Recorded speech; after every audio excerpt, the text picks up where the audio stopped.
Last time, we made a sequencing chart of what happened in the story Noah's Ark. We used pictures to tell that story. Today, we are going to make our very own Noah's Ark book. In our little book, it's going to tell the story of Noah. It will have pictures and words. So we need to cut out all of the pages first. Before we can get cutting, let's take apart the pages carefully. You might need an adult to help you, but you're going to pull the pages off of the staple. It might tear just a little bit of your page, but that's okay. We're going to restaple it when we're done anyway. So we've got quite a few pages to keep track of. If you look in the corner, each page has a page number. So after we cut out all the pages, we will have to use the page numbers to put them in the correct order. Before we put them in the correct order, let's start by cutting out each page.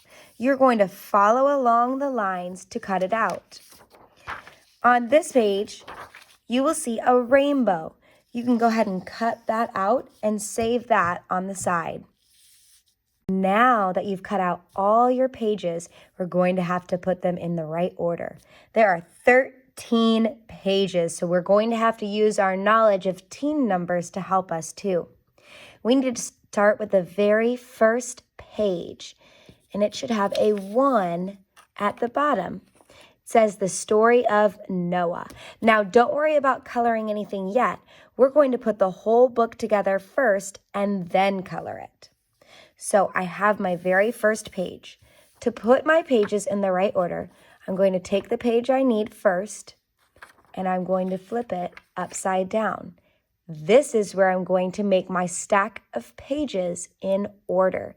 It's important that you flip it upside down, and you'll see why when we're done. I have page 1.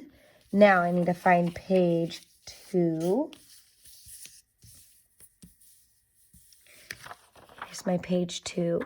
This might take a little while, but be patient as you're working. I need page 3.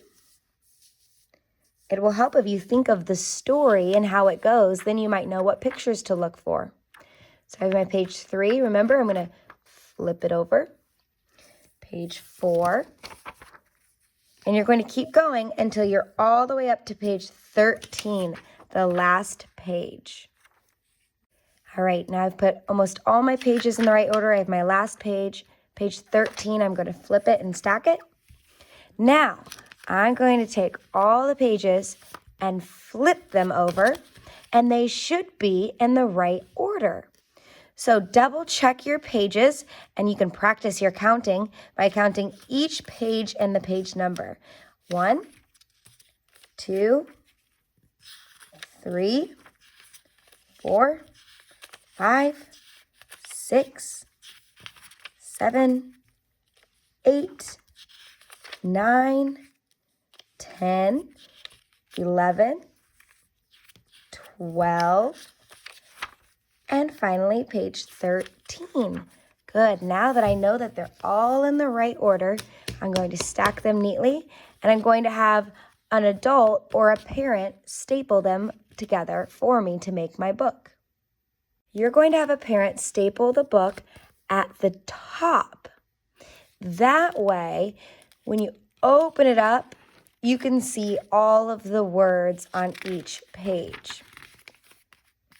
So now that we've finished making our book, we can color and write on our book. The very first thing we need to do is say who the book is by. Well, who made the book? You did. So you are going to write your name on this line. There's one more thing to write. When you get to the very last page, it says, God is love, and there's a heart. You're going to trace the words God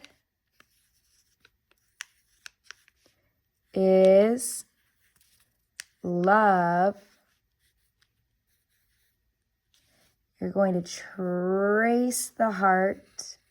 You can use a marker or crayon if you'd like. Then it says, God loved Noah and he loves you too. So you can draw a picture of yourself in the heart. You may color all of the pages in your book. Then have a parent or a sibling read the book out loud to you and anybody else who'd like to hear the story of Noah.